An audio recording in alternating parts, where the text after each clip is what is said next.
여러분과 함께 살펴볼 말씀은 지난주와 좀 연결해서 여러분에게 말씀을 좀 전하려 합니다.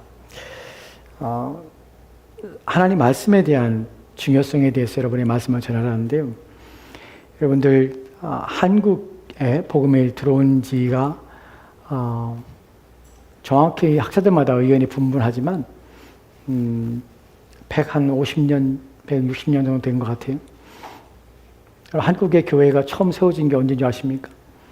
첫 번째 한인 교회가 세워진 게 1883년 5월 16일 날 황해도 소래마을이라는 곳에 소래교회가 처음으로 세워집니다. 지금부터 140년 전이 1883년 5월 16일 날입니다. 여전히 여러분 인터넷 검색을 하면 소래교회의 그 모습이 1800년대의 소래교회의 모습을 담은 사진이 있습니다. 한번 보세요. 누가 세우냐면 놀랍게도 한국교회만 가지고 있는 특이한 점인데 한국인들에 의해서 자생적으로 세워진 교회가 소래교회입니다. 선교사들이 한국교회에 들어온 것은 1885년입니다. 2년 후에 선교사들이 공식적으로 한국에 들어와요. 그때 들어온 선교사들이 1885년 인천 제물포항에 2명의 선교사가 옵니다. 장로교회 선교사와 북감리교회 선교사 2명이 한국에 선교사로 옵니다. 북감리교회 선교사는 아펜자르라는 선교사가 오고 그 다음에 장로교회는 언더우드 선교사가 옵니다. 그 사람들이 1885년 4월 5일 부활절날 제물포항에 도착합니다. 첫 선교가 시작돼요. 놀랍게도 2년 전에 1883년에 한국인 서상윤, 서경조 이 두 형제가 황해도 소래마을에 소래교회를 설립하게 됩니다. 신비하지 않습니까? 선교사가 오기 전에 한국인들이 교회를 세웁니다. 이 서상조라는 분은 원래 만주에서 인삼 장사를 하던 분입니다. 한국에서 인삼을 재배해서 만주에 가져가서 만주에 인삼을 팔았던 분이에요. 근데 만주에서 인삼을 팔다가 장티푸스에 걸리게 됩니다. 그래서 죽을 병에 걸리게 돼요. 당시에 장티푸스는 걸리면 치사율이 높습니다. 그래서 사경을 헤맬 때 이 사람이 선교사의 도움을 받습니다. 만주에서 선교하고 있던 중국인 선교사 존 로스와 맥켄타이어 두 선교사가 이 사람을 돌봅니다. 그리고 다행히도 현대의학, 즉 서양의학에 의해서 이 사람의 병이 낫고 이 사람이 병에 걸려서 신음할 때에 이 두 선교사의 도움을 받으면서 이 사람이 약조를 합니다. 만약에 내가 병이 나으면 내가 예수를 믿겠습니다. 그 병이 난 후에 이 사람이 예수를 믿게 됩니다. 이것이 당신이 그냥 약속이 아니라 실제로 그리스도 예수를 영접하게 됩니다. 그리고 세례를 받습니다. 그리고 이 사람이 한국에 돌아와서 자기가 믿는 예수를 전하기 시작합니다. 그게 서상윤이라는 사람이에요. 이 사람은 좋은 집안에서 양반 집안에 태어났습니다. 학문도 깊었습니다. 이 사람이 한국의 교회의 특이한 점이 뭐냐면 이 사람이 존 로스와 맥켄타이어 선교사를 만나면서 그 사람들이 한국의 복음을 전하고 싶어 하지만 한국에 성경도 없고 한문 성경을 가지고 있기 때문에 그래서 한국어로 성경을 번역합니다. 근데 한국어를 제대로, 한문을 제대로 하는 사람이 없기 때문에 그래서 서상윤 이분이 한국어 번역에 동참하기 시작합니다. 그래서 한국인 최초로 번역이 누가복음이 번역됩니다. 이게 서상윤이라는 사람이 공조해서 같이 한국어로 번역한 최초의 한글 성경입니다. 이것이 삼천부가 인쇄해서 이것을 한국에 가져오고자 합니다. 근데 중간에 검문소에 다 뺏기고 100권을 가지고 들어옵니다. 그리고 이것을 전해준 것이 놀랍게도 1885년 4월 5일 날 2명의 선교사가 한국을 방문했지만 이미 한국에는 평양에 20명의 성도들이 모여서 예배를 드리고 있었고 지금의 경성이죠. 서울에는 70명의 그리스도인이 있었고 남쪽에는 약 20명의 그리스도인이 있었습니다. 그러니까 선교사들이 공식적으로 활동하기 전에 한국에는 100명이 넘는 그리스도인들이 있었다는 사실이에요. 여러분, 어떻게 이 사람들은 복음을 어떻게 들었을까? 사람들이 전해준 말, 책을 읽으면서 성경을 통해서 이들이 회심한 것이 놀라운 하나님의 역사입니다. 그래서 한국교회는 이러한 특이한 하나님의 기적과 같은 놀라운 일로 말미암아 교회가 세워지는 아주 특별하고 또한 은혜롭고 복된 복음의 전통을 가지고 있습니다. 당시에 선교사들이 처음에 왔을 때 이미 언더우드와 그다음에 아펜젤러가 들어왔을 때 이미 교인들이 있었기 때문에 이들은 공식적으로 이제 선교를 시작합니다. 그리고 나서 복음을 전할 때에 이들이 한국 교회의 좋은 전통을 또 만들기 시작합니다. 그것이 무엇이냐면 사경회입니다. 사경회가 뭐냐면 살필사, 책경, 모일회, 책을 살피기 위해서 모이는 것이에요. 그래서 한국은 초창기에 초기 선교사들이 말씀을 공부하고 훈련하는 일에 원임을 기울였고 성도들로 그런 분위기가 영적인 분위기가 조성이 되었습니다. 신기한 것은 이 복음이 급속도로 전해지면서 한국의 곧 마을마다 쪽복음이 들어가서 복음을 전하는 일, 조금을 읽으면서 사람들이 회심하는 일이 있었기 때문에 그들에게 복음을 가르칠 수 있는 자들이 많지 않았습니다. 그래서 선교사들이 할 수 있는 것은 사경회를 통해서 각 고을에 있는 사람들이 와서 말씀을 배우고 그들이 돌아가서 말씀을 가르치는 것이었습니다. 그래서 한국 교회의 교회사를 보면 당시에 문맹률이 상당히 높았기 때문에 사람들이 성경을 못 읽기 때문에 교회에서 했던 것이 뭐냐면 한글을 가리키는 일을 교회에서 했습니다. 그래서 사람들은 성경을 읽고 싶어서 한글을 배우기 시작했습니다. 그래서 매년마다 농번기인 겨울마다 사경회가 있었습니다. 사경회는 1년에 한 번 겨울에 열렸는데 10일에서 14일 동안 사경회를 갔습니다. 한국 교회사를 읽다 보면 한국 교회사에서 사경회가 있을 때 사람들이 얼마나 말씀에 굶주리고 말씀을 사모했는지 원근각체에서 말씀을 듣기 위해서 300리나 되는 거리를 한겨울에 또한 그들이 먹을 양식을 짊어지고 또한 그 밥을 해먹을 솥단지를 이고 300리의 눈보를 헤치고 와서 말씀을 10일 동안 14일 동안 말씀을 듣고 돌아가서 자기 마을에 가서 그들에게 복음을 나눴습니다. 그래서 고을마다 이 자생적으로 그리스도인들이 생겨나기 시작했다는 것이에요. 놀라운 것은 기록에 의하면 1889년 1월 13일인가에 조선신보라는 신문에 올린 글입니다. 1889년에 그때 이 한국의 그리스도인이 약 10,000명가량 있었습니다. 10,000명가량이 그러니까 그리스도 복음이 들어오면서 급작스럽게 퍼진 것이 사람들에게. 어떻게? 쪽복음을 읽으면서 사람들이 회심한 것이. 그러니까 하나님의 은혜가 갈급한 조선인의 심정 가운데 은혜를 베풀어서 그들의 마음을 열어주신 것이. 그게 우리에게는 얼마나 큰 은혜인지 몰라요. 저와 여러분이 예수를 믿는다는 것은 하나님이 이처럼 복음의 문을 우리 가운데 활짝 열어주셨기 때문에 저와 여러분이 복음을 믿고 저와 여러분이 신앙생활을 하게 된 것입니다. 1889년에 조선신보에 글이 올라왔는데 한 사람이 마을에 군수가 되기 위해서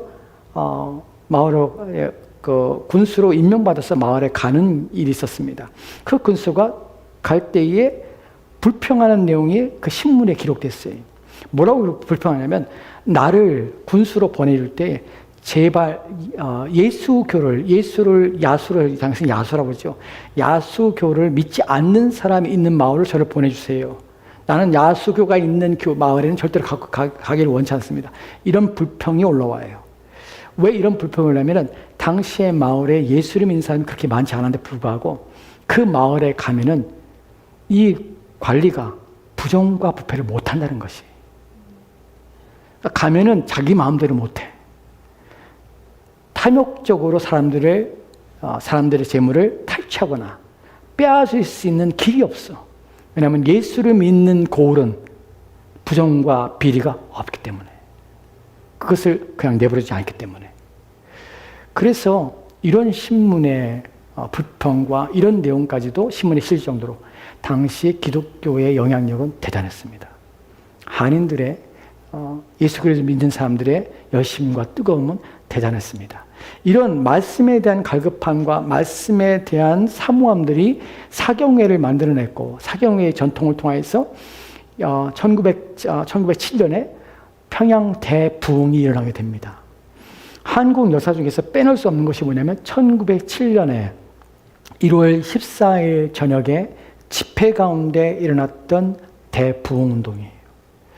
그 부흥운동의 시발점이 언제냐면 사경회에서 14일 동안 사경회할 때 1월 2일부터 사경회가 시작됩니다. 원근각체에서 300리, 400리길을 마다하고 온 수많은 사람들이 하나님 말씀을 14일 동안 말씀을 살피고 말씀을 듣는 것이 아침부터 밤까지. 근데 그중 한 마지막 날 1907년 1월 14일 밤의 집회에서 회개가 일어나기 시작합니다. 사람들이 자기 죄를 고백하기 시작합니다. 그리고 통회하기 시작합니다. 자기 영혼 때문에 고통스러워합니다. 그것이 삽시간에 모든 성도들에게 전파됐고 참여한 모든 자들이 다 성령의 충만함을 받습니다. 그리고 마을 전체가 완전히 바뀝니다. 그게 어디냐면 평양에 있는 장대현 교회에서 일어났던 일이에요. 얼마나 놀라운 일이냐면 당시 사람들이 다 미쳤다고 할 정도였어요. 사람들이 완전히 바뀐 것이에요. 옛날에 행했던 그 모든 구습과 또한 태폐적인 것들이 다 바뀐 것이 사람들이. 방인덕이라는 사람이 있는데 기록에 의하면 방인덕이 평양의 영문에 살던 사람입니다. 영문 근처에 살던 사람인데 이 사람은 순포였습니다. 당시에 순포라는 지금의 경찰이에요. 순포였는데 이 사람이 소문을 듣습니다. 장대현이라는 교회를 가면 매일마다 사람들이 몰려서 죄를 고백하더라, 죄를 자백하더라 이런 소문을 듣습니다. 경찰이니까 거기 가면은 범인을 많이 잡을 줄 알고 그 장대현 교회에 갑니다. 집회를 참석했어요. 그날 저녁에 길선주 목사님이 설교를 했습니다. 그때 그날 제목이 무엇이냐면 지옥을 취하랴 천국을 택하랴 라는 말씀을 가지고 설교를 했습니다. 설교를 듣는 가운데 이 방인덕이라는 사람이 무슨 말을 듣게 되면 길선주 목사님이 그날 설교에서 여러분 재물을 도둑질하는 사람은 잡을 수 있지만 마음에 도사리고 있는 죄는 잡을 수 없습니다. 그것을 뿌리칠 수 없습니다. 벗어날 수 없습니다. 이 얘기를 듣고 방인덕이라는 사람이 마음에 찔림을 받습니다. 충격을 받습니다. 그리고 설교하는 가운데 벌떡 일어나서 외칩니다. 이 죄인을 불쌍히 여기십시오. 나는 천국에 와서 죄인을 잡으러 온 방인덕이라는 순포입니다. 근데 내 영혼은 어떡합니까? 내가 죄인입니다. 그리고 울면서 회개합니다. 그리고 탄식하며 모든 사람이 또한 하나님 앞에 또 죄를 고백하게 됩니다. 이것이 한국교회가 가지고 있는 특이한 역사며 부흥의 은혜입니다. 복음은 이렇게 우리 가운데 왔고 한국교회의 초대교회가 가지고 있었던 말씀에 대한 열심과 뜨거움은 사경회로 지속되다가 지금은 더 이상 사경회가 없습니다. 그리고 말씀에 대한 사모함도 예전만 하지 못합니다. 여러분 1883년 5월 16일 날 소래일 마을에 서상년 씨와 서경조 형제가 자신들이 들은 그 복음을 듣고 그 복음을 전하기 위해서 교회를 세워서 자신들이 번역한 최초의 한글 성경인 누가복음을 가지고 성도들을 읽게 하고 그래서 말씀을 들은 자들이 변화되고 그래서 또다시 복음을 전하고 말씀을 갈급해서 사경회에 그 수멀리 되는 그 거리에 한겨울에 살을 내는 추위를 마다하지 않고 와서 밥을 해먹으면서 노숙하며 그들이 복음을 듣고 또한 복음에 갈급했던 그 마음들이 140년이 지난 지금 여러분 지금의 한국교회의 교회 수가 몇 개인 줄 아십니까? 58,000개입니다. 무엇이 140년 동안 한국교회를 이리지경으로 만들었을까요? 왜 우리는 그때의 말씀에 대한 사모함과 갈급함들은 지금 없어진 것일까요? 이것이 우리가 놓치고 있는 가장 중요한 것입니다. 하나님 말씀을 사모함과 하나님 말씀에 대한 신뢰와 믿음과 하나님 말씀의 권능 앞에 사로잡히지 못한 우리의 영혼들, 이것이 문제입니다. 오늘 우리가 살펴볼 내용이 바로 이것입니다. 여러분, 예레미야 23장 29절 말씀에는 예레미야가 선지자를 통하여서 하나님께 이렇게 말씀하시는 걸 보게 됩니다. 예레미야 23장 29절 말씀 보십시다. 같이 읽겠습니다. 시작. 여호와의 말씀이니라. 내 말이 불같지 아니하냐? 바위를 쳐서 부수는 방마에 같지 아니하냐? 아멘, 아멘, 아멘. 하나님 말씀하십니다. 내 말이 불같지 아니하냐? 내 말이 바위를 부수는 방마에 같지 아니하냐? 왜 그렇습니까? 불처럼 방망이처럼 역사하는 하나님의 권능의 말씀을 들어도 권능의 말씀에 신뢰하지 않고 그 말씀을 의지하지 않고 거짓과 왜곡된 하나님의 말씀으로 사람들의 거짓된 평안을 가리키고 있는 거짓 선자들을 향하여서 하나님 외칩니다. 내 말이 너에게 멸시를 당할 만큼 내 말이 권위가 없느냐? 내 말이 힘이 없느냐? 내 말은 섭을 사르는 불처럼 뜨겁지 아니하냐? 모든 죄인 내 마음을 태우며 모든 불의와 악을 태우는 능력이 있지 않느냐? 모든 굳어진 것들과 모든 완악한 것들을 부수는 방망이처럼 내 말은 그렇게 강력하지 않느냐? 어찌하여 내 말을 버리느냐? 라고 예레미야를 통하여서 외치는 하나님의 말씀입니다. 사람들이 당시에 예레미야 선지자의 말을 외침을 듣지 않습니다. 그리고 이런 말을 듣습니다. 예레미야 23장의 25절과 26절 말씀에는 이렇게 되어 있습니다. 같이 들어갑시다. 시작. 내 이름으로 거짓을 예언한 선지자들의 말에 내가 꿈을 꾸었다. 꿈을 꾸었다고 말하는 것을 내가 들었노라. 거짓을 예언한 선지자들이 언제까지 이 마음을 품겠느냐? 그들은 그 마음에 간교한 것을 예언하니라. 아멘. 내 이름으로 거짓을 예언하는 선지자들이 그들의 말에 내가 꿈을 꾸었다. 내가 꿈을 꾸었다. 무슨 말입니까? 내가 하나님부터 말씀을 받았다. 내가 하나님 말씀을 가지고 있다. 내 말이 참이라. 나는 하나님의 말씀을 전한다. 이렇게 외치고 있는 것입니다. 무엇 때문에 이렇게 외칩니까? 자신을 높이기 위해서, 자신의 말에 권위를 주기 위해서 어떻게 하나님의 이름을 이용하는 것입니다. 하나님 말씀을 이용하는 것입니다. 실상은 무엇입니까? 선지자들이 언제까지 이 마음을 품겠느냐? 그들은 그들의 그 마음에 간교하는 것을 예언하리라. 나로부터 온 말이 아니라 그들의 마음의 간교함을 말하는 것이라. 본문에서 간교라는 단어는 미혹하다는 의미가 있지만 이 말의 또 다른 의미는요, 잘못된 생각, 착각, 오해입니다. 하나님 말씀을 잘못 생각한 것이에요. 하나님 말씀을 착각하고 있는 것이에요. 하나님 말씀을 오해하면서 자기는 하나님 말씀을 전하고 있다는 것이에요.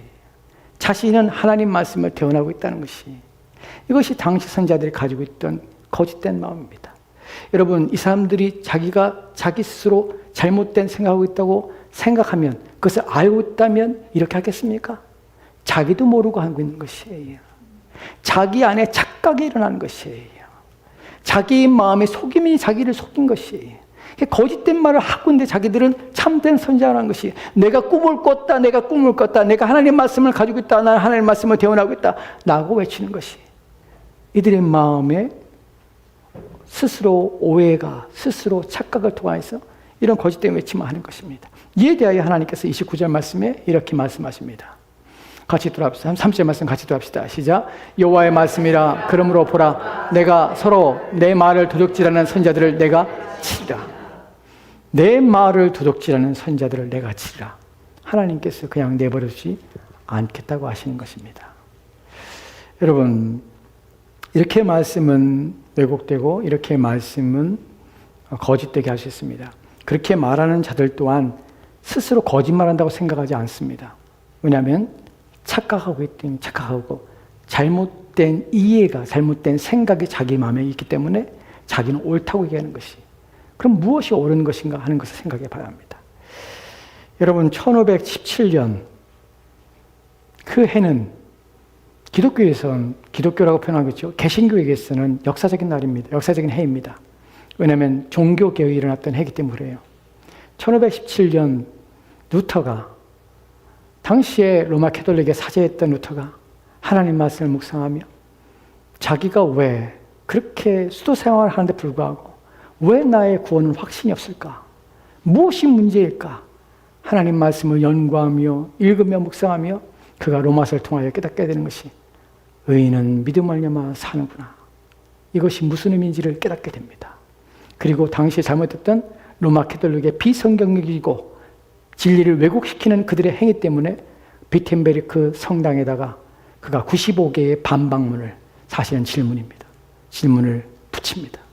과연 당신들의 행위가 옳습니까? 이것이 교회입니까?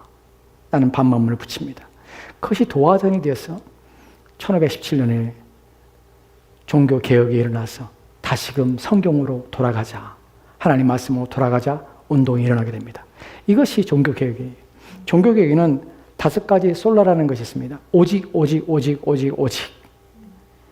그들의 캐치프레이즈가 우리는 이렇게, 이것이 바르다, 이것만을 추구한다, 이것이 성경에 원하는 것이고 이것 성경이 말씀하는 것이다 라는 것으로 하는 것입니다. 그것이 무엇이냐면 솔라 피데, 무슨 말이냐면 오직 믿음으로, 행위가 아니라 오직 믿음으로 우리는 구원받는다. 오직 믿음으로. 솔라 스크립트라, 오직 성경으로. 다른 어떤 것이 아니라 오직 하나님의 말씀인 성경만이 진리다. 우리는 그걸 외친다. 솔리데오 글로리아, 오직 하나님께만 영광을. 사람이 아니라 오직 하나님께만 영광을. 솔로 크리스토스, 오직 예수 그리스도로.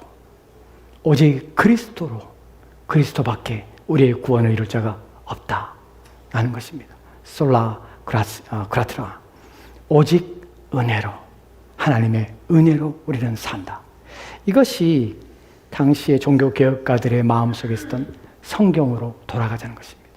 하나님 말씀대로 돌아가자는 것입니다. 거짓과 왜곡된 것에서 벗어나 로마 캐톨릭의 이 진리를 왜곡시키는 그 모든 것에서 벗어나 오직 성경에 기록된 대로 하나님께로 돌아가자. 하나님의 영광만을 구하며 살자. 이것이 교회가 종교개혁이라는 거대한 물결 속에서 개신교가 탄생하며 개신교가 다시 하나님께로 돌아오게는 계기가 되는 것입니다. 이 모든 것들에 있는 한국 교회가 가지고 있는 고유한 특성들, 또한 종교개혁이 가지고 있는 이 거대한 물결들의 하나님께 주신 가장 큰 은혜는 무엇이냐면 하나님 말씀으로 돌아가며 진리를 진리되게, 하나님 말씀을 하나님 말씀되게 하는 것이 하나님께서 바라시며 하나님께서 일으키신 중요하고 또 회복의 은혜였으며 영적인 부흥이었다는 사실입니다. 우리의 부흥은 어디에 있냐면 하나님의 말씀에만 있습니다. 하나님 말씀에는 능력이 있습니다. 하나님 우리 가운데 말씀하십니다. 내 말은 섭을 사르는 풀이라. 내 말은 바위를 부수는 방망이라. 이것이 내 말의 능력과 권능이라. 우리는 믿음을 가지고 있습니다. 무엇을 믿습니까? 우리가 믿는다는 고백은 성경에 기록된 모든 것들은 진리이며 그 모든 것들은 하나님께로 왔을 뿐만 아니라 이 모든 것들에 기록된 것은 참이며 그 모든 것들은 사실이라는 사실, 그 모든 것들은 이루어졌으며 이루어지고 있으며 이루어질 것이라는 사실. 왜냐하면 하나님의 입에서 나온 생명의 말씀이기 때문에 우리는 그것만을 믿습니다. 이것이 우리가 믿는 성경에 대한 신앙의 고백입니다. 그러함에도 오늘날 그러한 정신과 그러한 신앙은 식어져 버렸고 그렇지 않은 것들이 지배하고 있습니다.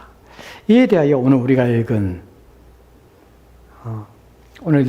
디모데후서 2장 15절 말씀은 우리 가운데 또 다른 경종을, 이러한 상태에서 우리의 마음을 되새기고 돌아볼 수 있는 또한 권면의 말씀이기도 합니다. 같이 돌아합시다. 시작. 너는 진리의 말씀을 옳게 분별하며 부끄러울 것이 없는 일꾼으로 인정된 자로 자신의 하나님 앞에 드리기를 힘쓰라. 아멘. 아멘. 사실 이 말씀의 대상은 여러분이 아닙니다. 그러나 넓게 보면 여러분도 포함됩니다. 누구에게 주는 말입니까? 디모데 목사님에게 주시는 말씀입니다. 바울이 디모데 목사님에게 너는 이렇게 하라. 뭐라 합니까? 하나님 앞에 드리기를 힘쓰라. 목사는 어떻게 되냐면 하나님께 자신을 드리기 위해 힘써야 됩니다. 근데 어떤 자로 드려야 됩니까? 부끄러울 것이 없는 일꾼을 하나님께 드려야 됩니다. 그냥 드리면 안 됩니다. 목사는 부끄러움이 없어야 합니다. 부끄러울 수 있습니다. 수치될 수 있습니다. 무엇이 목사를 부끄럽게 합니까? 무엇이 목사를 수치스럽게 합니까? 무엇이면 진리의 말씀을 옳게 분별하지 못하면 목사는 부끄러운 것이에요. 수치스러운 것이에요. 그럼 어떻게 됩니까? 하나님께 자신을 드리지 못하는 것이, 하나님께 받지 못하는 것이에요. 목사는 뭐 하는 사람이냐면 진리의 말씀을 옳게 분별하여서 그 자신을 하나님께 날마다 드리는 자입니다. 옳게 분별하는 것은 무엇 때문에 그렇습니까? 목약이라는 것 때문에 그렇습니다. 그리스도의 몸된 교회 때문에 목사는 진리의 말씀을 옳게 분별해야 합니다.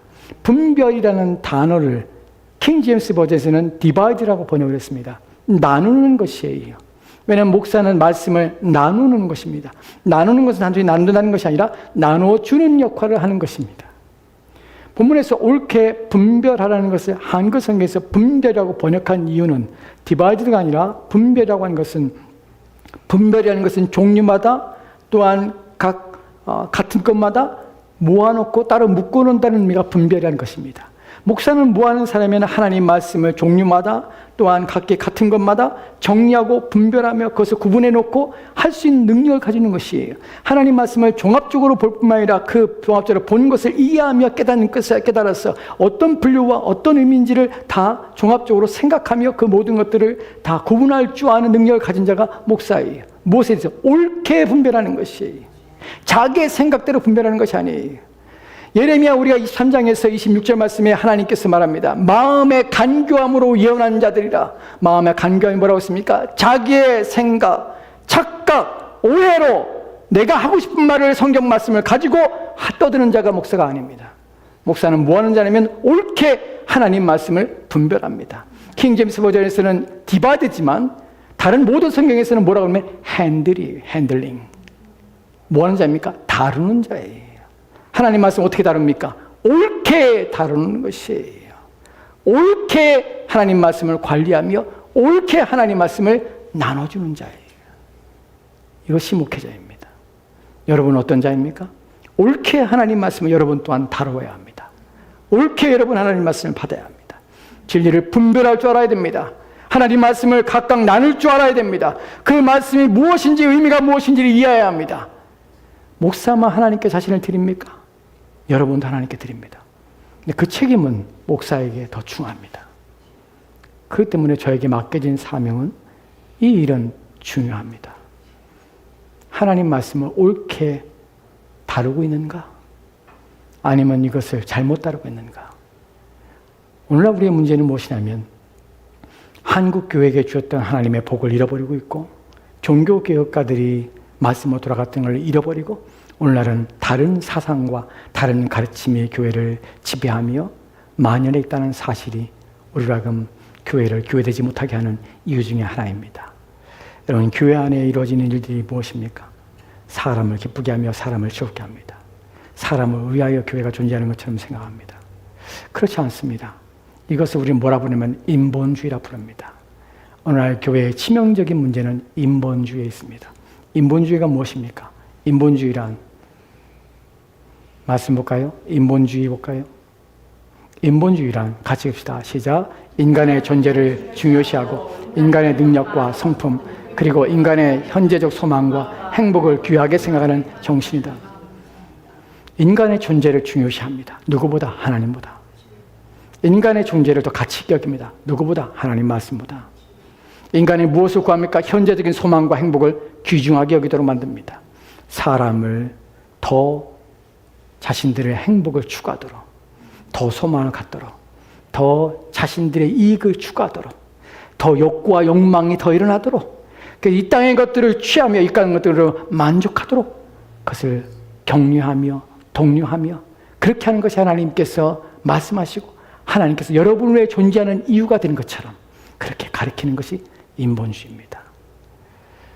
교회는 그렇게 잘못된 가르침을, 사람들은 교회 와서 내가 복을 받고 내가 잘되고 내 자녀들이 잘되고 하는 것들이 마치 하나님의 존재의 이유인 것처럼 우리는 그런 말을 듣고 그런 말에 위로를 받습니다.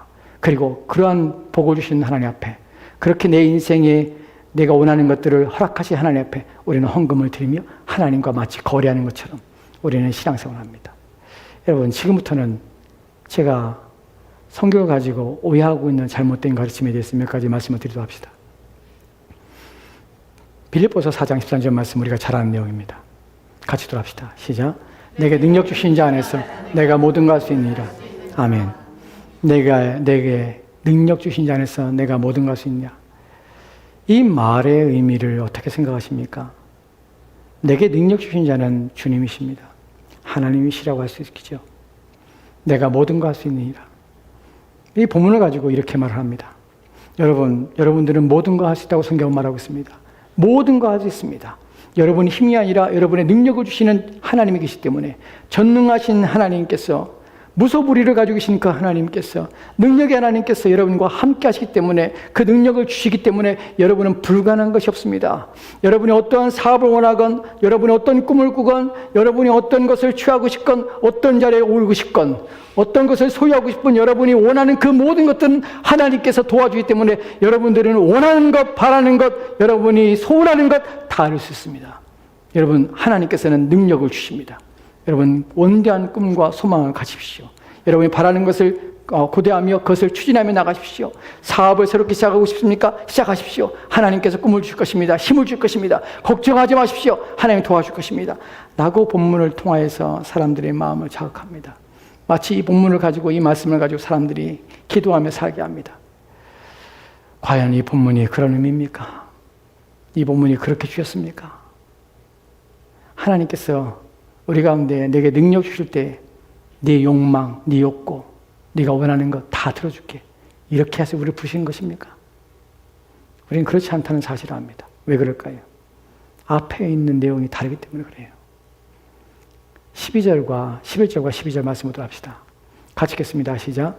내 궁핍함으로 말하는 것이 아니라 어떠한 형편이든지 나는 자족하기를 배웠나니 비천에 처할 줄도 알고 풍부에 처할 줄도 알아. 모든 일 곧 배부름과 배고픔과 풍부와 궁핍에도 처할 줄을 아는 일체의 비결을 배우노라. 아멘. 본문에서 배웠다는 말이 두 번이 나옵니다. 나는 자족하기를 배웠노니 또한 나는 일체의 비결을 배웠노니 배웠다는 말이 나옵니다. 그런데 각기 쓰여진 용법이 다릅니다. 하나는 능동이고 하나는 수동입니다. 두 번째 나오는 일체의 비결을 배웠다는 것은 배워진 것이에요. 내가 배우고 싶은 것이 아니라 배워진 것입니다. 누군가 신비한 것을 내게 가르친 것이에요. 일체의 비결이라는 것은 신비로운 놀라운 경험을 했다는 것이에요. 누군가 나에게 이것을 가르쳐주고 깨닫게 했다는 것이에요. 누가 그랬습니까? 주님이 가르쳐준 것이에요. 무엇을 가르친 것입니까? 본문에서 무엇을 얘기하고 있습니까? 풍부와 비천입니다. 배부름과 배고픔입니다. 그 모든 상황에서 어떻게 해요? 나는 자족하기를 배웠노라. 우리는 무엇을 배웁니까? 주님으로부터 일체의 놀라운 비결을 주님 우리 가운데 가르쳐 줌으로 말미암아 우리는 습득한 것을 통해서 끊임없이 우리 자신을 배워갑니다. 어떤 것을? 자족을 배웁니다. 자족이 무엇입니까? 스스로 만족하는 것이에요. 무엇이 만족입니까? 내가 풍부할지라도, 내가 비천할지라도, 내가 가난할지라도 불량할지라도 그 어떤 것에도 내가 연연하거나 매이거나 묶이거나 그것에 이끌려가거나 내 마음이 흔들리거나 그것들에 내 마음을 빼앗기거나 하지 않도록 내 마음을 자족하는, 스스로 만족하는, 내 마음이 움직이지 않게 하는 일에 나는 일체의 비결을 배웠고 그로 말미암아서 내게 이러한 능력을 주신 분을 통하여서 나는 모든 것을 할 수 있습니다. 어떠한 상황에도 나는 변하지 않을 것입니다. 비록 내가 배부른다 할지라도 부유한다 할지라도 나는 결코 그 부유함 때문에 하나님을 외면하거나 하나님부터 멀어지지 않을 것입니다. 그것을 의지하지 않을 것입니다. 그것이 내게 아무것도 아닐 것입니다. 내가 비록 가난할지라도 그것 때문에 나는 고통스러워하거나 절망스러워하거나 하나님을 원망하지 않을 것입니다. 나는 내 마음은 하나님께 있습니다. 나는 부동심을 가지고 있습니다. 하는 것이 13절 말씀의 핵심입니다.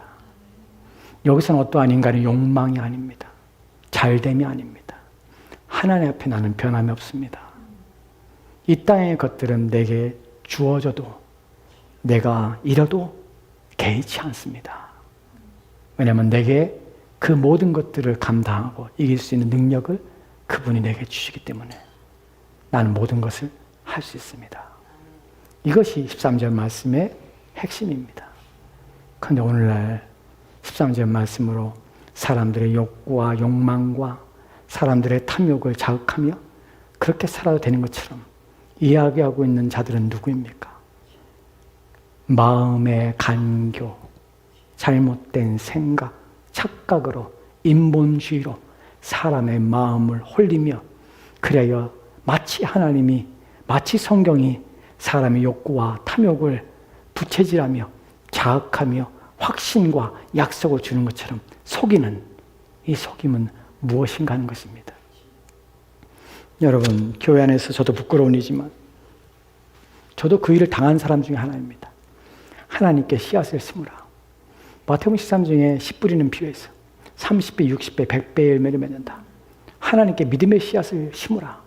거기에 어디 믿음의 씨앗이 그게 무슨 개똥 같은 말입니까? 거기에 무슨 믿음의 씨앗입니까? 말씀이 뿌려지는 거 아닙니까? 그런데 그때는 나도 무지하니까, 무식하니까, 청년 때 목사님이 그렇게 말씀하니까, 그래서 믿음의 씨앗을 뿌라, 씨앗을 심으라. 믿음의 씨앗이 무엇입니까? 헌금하라는 거예요. 그 청년 때에, 20살 때에 7만 원 헌금했어요. 내가 지금 아까워서 그런 게 아니에요. 지금 생각하니까 미친 것이에요. 성경에 없는 내용을 가리키고 사람들이 현혹합니다. 그런 줄 알았어요, 저는. 성경은 모르니까. 여러분, 우리가 열왕기에 보면은 솔로몬이 1,000번제를 드리는 장면이 나옵니다.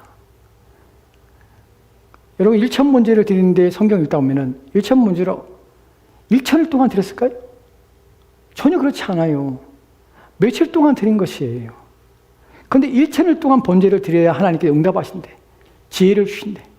그래서 1,000일 동안 하나님께 헌금을 하도록 강요를 합니다. 거짓말입니다. 사기입니다. 나중에 하나님 앞에 가서 어떠한 형벌을 받을지 그거 어떻게 감당하려고 그런 거짓말을, 자기 생각을 어떻게 하면 사람들에게서 돈을 빼앗을지를 거짓말을 만들어내고 있는, 그 사람들에게 거짓된 복을 마치 주는 것처럼 내가 꿈을 꾸었도다, 내가 꿈을 꾸었도다 라고 말하는 이 거짓된 행위들을, 이 거짓된 인본주의를 교회에서 어느 때에 보지 않을까? 기대하지만 그 기대가 이루어지지 않을 것이라는 것은 저는 압니다. 왜냐하면 인간의 탐욕은 끝이었기 때문에 그래요. 신명기 28장 1절과 2절 말씀 보도록 합시다. 이 말씀은 신년에 많이 하는 설교입니다. 저도 했습니다. 어떻게 했는지 아세요? 본문을 같이 들어합시다. 같이 읽겠습니다. 시작. 내가 네 하나님 여호와의 말씀을 삼가 듣고 내가 오늘 내게 명령하는 그의 모든 명령을 지켜 행하면 내 하나님 여호와께서 너를 세계 모든 민족 위에 뛰어나게 하실 것이라. 내가 내 하나님 여호와의 말씀을 청중하면 이 모든 복이 내게 임하며 내게 이르리니. 아멘. 이 모든 말씀을 청중하며 이 모든 복이 내게 임하며 내게 이르리라. 복을 받을 것이라. 하나님 복을 너에게 주실 것이다 라고 하면서 이후에 내가 들어가도 복을 받을 것이고 나가도 복을 받을 것이고 내가 떡반죽 끓여도 내 광주리에도 내가 하는 모든 일에도 복을 받을 것이라. 하나님 말씀에 복을 받는 비결이 여기 있는데 왜 복을 받지 못합니까? 여러분의 삶이 그렇게 사는 이유는 하나님의 말씀대로 순종하지 않으니까, 이 비결을 모르니까 이렇게 사는 거 아니겠어요? 라는 말에 사람들은 혹합니다. 그리고 어떻게 해요? 복을 받는 비결을 배워야지. 무엇입니까?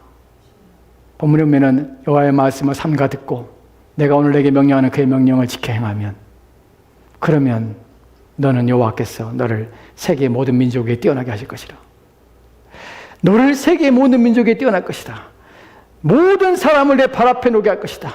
네가 얼마나 높아질까 생각해보고 얼마나 하나님께서 너를 영광스럽게 할 것인가 생각해봐라. 하나님께서 이런 복을 너에게 주신다는데 왜 복을 미련하게 받지 못하는가? 그래서 때로는 심지어 죄책감이 느끼게 합니다. 모든 사람이 받는 복을 나는 못 받는 것처럼 느껴지게 합니다. 본문이 말씀이 너를 모든 민족에 뛰어나게 하신다는 것이 과연 사람들 위해 높아지는 것일까요? 생각해 보셨습니까? 본문에 말하는 복이 무엇인지 생각해 보셨습니까? 복이 어떻게 오는지 생각해 보셨습니까? 왜 이들은 이러한 사기를 치는 것일까요? 성경을 조금만 읽어도 이것이 개인에게 주는 것이 아니라 이스라엘 전체에게, 민족에게 주는 것이라는 사실을 압니다. 그것부터 시작합시다. 9절과 10절 말씀은 이렇게 됐습니다. 같이 또 합시다. 시작. 여호와께서 내게 맹세하신 대로 너를 세워 자기의 성민이 되게 하시리니 이는 내가 내 하나님 여호와의 명령을 지켜 그 길로 행할 것임이니라. 땅의 모든 백성이 여호와의 이름이 너를 위하여 불리는 것을 보고 너를 두려워하리라. 아멘. 세계 만민 가운데, 세계 모든 민족 가운데 높아지리라. 모든 민족 가운데 높아지는 것은 누구에 대하면 이스라엘 백성에게 향하는 것이며 개인적인 것이 아닙니다. 본문에 보면 여호와께서 내게 맹세하신 대로 너를 세워서 자기의 성민이 되게 하실 것이라. 하나님이 주시는 복의 근원은 무엇이냐면 하나님 백성이 되는 것입니다. 복의 근원에 계신 하나님의 자녀가 되는 것이 복입니다. 본문에서 말하는 것이 그것입니다. 하나님이 여호와의 명령을 지켜 그 길로 행할 것이냐. 땅의 모든 백성이 여호와 이름이 너를 위하여 불리는 것. 무슨 말입니까?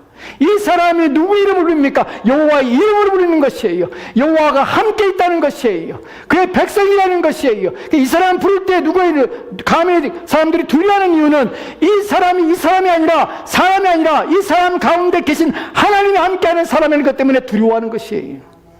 즉 여기서 복은 무엇이냐면 하나님이 나와 함께 하시며 우리와 함께 하신다는 복이에요. 그의 이름으로 내가 불리는 것이에요. 그래서 모든 민족 위에 뛰어나게 되는 것이에요. 다른 민족과 다르게 되는 것이에요. 복의 차원이 다르고 복에 대한 주어지는 대상이 다릅니다. 근데 이것을 어떻게 개인적인 것으로 이것을 모든 욕구와 욕망과 모든 사람들을 발 앞에 두며 자기의 영광을 드리는 것으로 어떻게 이 본문을 이해할 수 있는지, 그렇게 말하고 있는지, 마음의 간사함이, 간교함이 얼마나 사람들의 마음을 사로잡아서 진리를 옳게 분별해야 될 자들이 진리의 말씀을 옳게 핸들하지 않고 다루지 않고 그것을 자기 마음대로 자기의 생각대로 착각대로 그것을 다름으로 자기가 하고 싶은 말을 성경 말씀에 끼워서 외치고 있는 것이에요. 여러분, 여기서 복은 그냥 오는 것이, 우리가 복을 추구하는 것이 아닙니다. 1절과 2절만 다시 한번 볼까요? 신명기 18장 1절과 2절 맞습니다. 여기서 본문에서 내가 내 하나님 여호와의 말씀을 삼가 듣고 그 모든 명령을 지켜 행하면 내 하나님 여호와께서 너를 세계 모든 민족에 뛰어나게 하실 것이다. 내가 내 하나님 여호와의 말씀을 청종하면 이 모든 복이 내게 임하며 내게 이르리니. 본문에서 우리는 이렇게 말하죠. 복을 받기 위해서, 복을 취하기 위해서, 복을 쟁취하기 위해서, 다른 사람이 갖기 전에 내가 복을 더 많이 받기 위해서 우리 하나님 말씀을 듣고 하나님 말씀을 계명을 따라야 됩니다. 여러분이 그렇게만 한다면 여러분에게 하나님께서 복을 주시고 여러분 복을 취하며 여러분 원하는 것을 받을 것입니다 라고 말합니다. 거짓말이에요. 거짓말. 사기치지 마요. 왜 그럴까요? 복음에서 복은 그렇게 오지 않아요. 모든 복이 내게 임하여 내게 이르리니. 무슨 말인지 아십니까? 복은 이르는 것이. 원문의 의미는 무엇인지 아십니까? 복이 너를 쫓아와서 너의 뒤를 낚아챌 것이라는 것이. 복은 쫓는 것이 아니라 따라오는 것입니다. 누구에게? 신자에게. 왜요? 하나님의 그와 함께하기 때문에 하나님의 복이 그를 추적하는 것이에요. 거짓말이에요. 복을 쫓는 것은 거짓말이에요. 복을 찾기 위해서 복을 따라가는 것은 거짓말이에요. 성경에서 복은 쫓아오는 것입니다. 하나님 우리와 함께 하시면 복은 자동으로 우리 가운데 옵니다. 왜냐하면 복 대신 그분이 우리와 함께이기 때문에 그래요. 하나님 복의 근원이십니다. 우리가 디모데전서에서 이런 말씀입니다. 하나님은 복 대신 하나님이라는 표현을 씁니다. 복을 왜 복 대신 하나님이냐면 복의 근원이라는 표현이에요. 복의 근원이라는 말이 무엇입니까? 복을 소유하신 분이며 복이 그분으로부터 나오는 것이에요. 복이라는 것이 무엇입니까? 하나님의 고유한 속성이고 성품인 것이에요. 그 복이라는 단어의 의미, 헬라의 의미가 무엇이냐면 그것은 신의 소유하고 있는, 신이 가지고 있는 영역 안에 들어간다는 의미예요. 그분이 그것을 나누는 것이에요. 어떻게 나눕니까? 자기 안에 둠으로 그 복을 누리게 하시는 것이에요. 성경에 가리키고 있는 것을 이처럼 곡해시키고 이처럼 변주시켜서 사람들로 하여금 복을 받고자 하는, 기본적으로 우리 가운데 있는 인간의 본성 가운데 있는 행복을 추구하며 행복을 원하는 이런 우리의 본성적인 우리의 성향들을 이용하여서 복을 찾도록, 복을 구하도록, 복을 취하도록, 어떻게 하면 복을 더 얻도록 하기 위한 수단으로 삼아서 하나님의 말씀을 지키는 것이 내가 복을 더 받기 위한 수단으로 하나님께 순종하는 것이 내가 내 육체, 내 욕구를 만족시키는 수단으로 삼고 이렇게 복음을 왜곡시켜서 하나님 마치 복을 내 말을 들으면 복 줄게 라고 말하는 것처럼 하나님을 그렇게 멸시하며 모욕하는 행위를 하고 있는 이 모든 가르침이 얼마나 불리한 것입니까? 하나님이 복을 가지고 우리를 줄까 말까 함으로 우리를 이용하시는 분이십니까? 그렇지 않습니다. 오히려 하나님은 자신의 복 가운데로 우리를 푸시며 복을 나누시는 분이십니다. 복을 쫓는 것이 아니라 그분 안에 있음으로 복을 누리며 삽니다. 이것이 성경이 말하는 복입니다. 그럼 우리는 얼마나 복된 자입니까? 이미 얼마나 복된 자입니까? 이것을 망각하게 하는 것이에요. 뭐 때문에? 인본주의의 가르침으로, 자기 생각으로, 착각함으로. 그래서 진리를 옳게 분별하지 못하여서 부끄러움으로 하나님께 드리지 못하는 자가 되는 것입니다. 우리는 그런 교회가 되지 않기 위하여 우리는 하나님 말씀에 저 또한 하나님 말씀 앞에 날마다 그 말씀이 무엇인가? 우리는 하나님 말씀의 은혜 앞에 살기 위하여 하나님의 영광 앞에 살기 위하여 하나님이 얼마나 복되신 분인가를 이해하며 깨닫기 위하여 하나님 말씀 앞에만 하나님 말씀이 진리임만을 외쳐왔고 또한 그렇게 가려 합니다. 저와 여러분들은 그래야 합니다.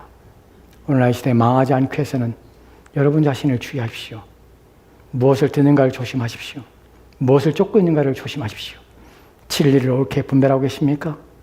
그리고 그 진리만을 여러분의 가슴에 두고 계십니까? 하나님 말씀이 무엇이며 무슨 의미인지를 여러분 깊이 생각하고 계십니까?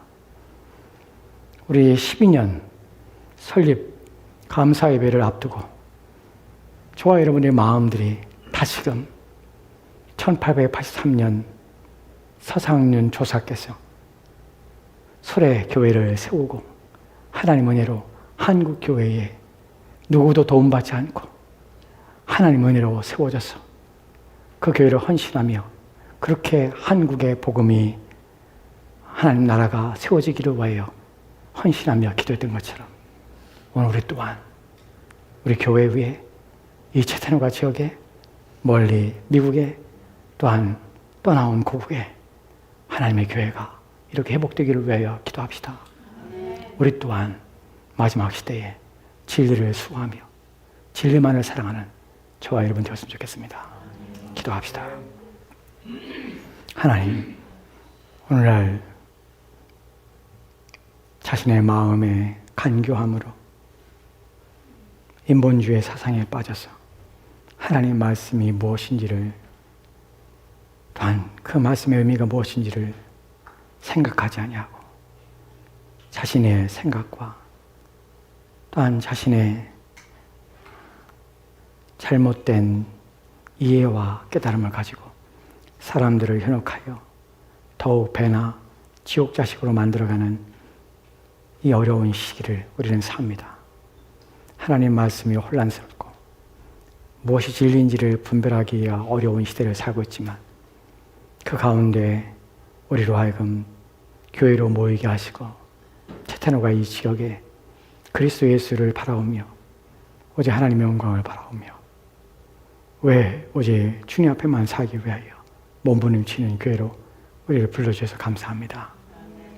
주님 오시는 그날까지 우리 각자의 모든 교회가 하나님 앞에 말씀을 삼하며 주의 말씀대로 살기 위하여 애쓰며 마음의 순결함과 마음의 청결함을 유지하며 오직 주의 뜻을 받들어 사는 우리가 되도록 주여 도와주옵소서. 주께서 이 교회를 지키시고 우리 모두를 지켜주길 소망하며 감사드리며 예수 이름으로 기도합니다.